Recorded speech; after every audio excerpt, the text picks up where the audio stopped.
Proses terjadinya bayi tabung.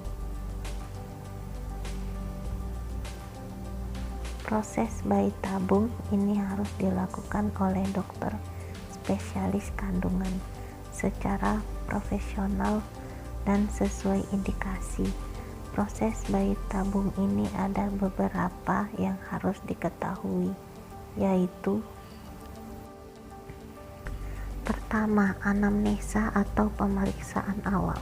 Misalnya yaitu pertama, keadaan hubungan suami istri, yang kedua, kesehatan pasangan atau sudah pernah periksa ke mana saja, yang ketiga, pemeriksaan apa saja yang sudah dilakukan dan hasilnya apa, yang keempat, siklus haid teratur apa tidak yang bisa mempengaruhi, misalnya keadaan fisik, yaitu riwayat pekerjaan sehari-hari, jenis olahraga apa yang dilakukan, tahapan dalam proses bayi tabung seperti penilaian hormon, yaitu pertama, penilaian cadangan sel telur, yang kedua, penilaian organ kandungan, yang ketiga, penilaian sistem imun, yang keempat, penilaian pencegahan terhadap infeksi khusus, yang kelima, penilaian kualitas sperma. Prosedur yang harus dilalui pasangan suami istri untuk menjalani program bayi tabung ada 10 langkah, yaitu 1.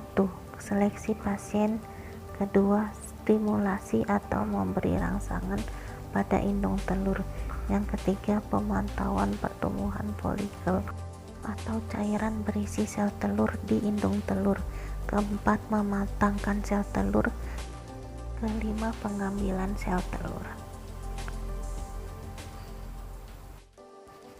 keenam, pengambilan sperma suami, ketujuh, pembuahan, kedelapan, pemindahan embrio kembali ke dalam rahim, kesembilan, penunjang fase luteal atau fase saat ovulasi terjadi hingga hari pertama menstruasi, ke-10, proses simpan beku embrio.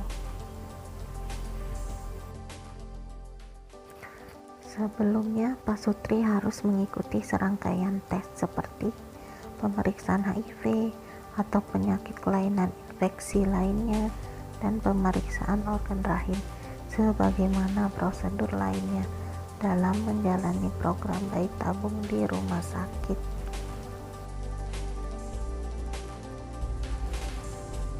Berdasarkan penelitian, kesuksesan calon ibu memiliki bayi setelah siklus bayi tabung sebesar 65%.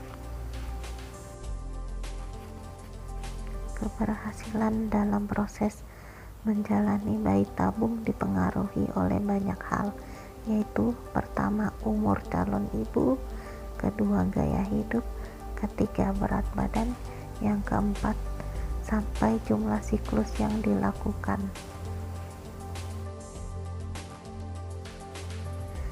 Dengan program bayi tabung yang memberikan harapan kepada orang tua yang tidak subur dikarenakan proses pertemuan sperma dan sel telur yang dipastikan dapat bersatu,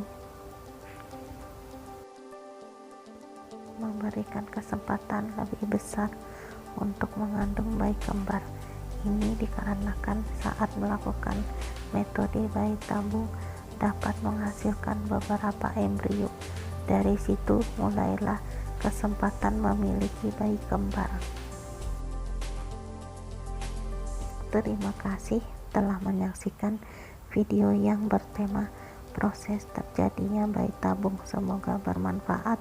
Jangan lupa subscribe dan aktifkan tanda loncengnya agar saya bisa fokus memberikan informasi yang bermanfaat lainnya.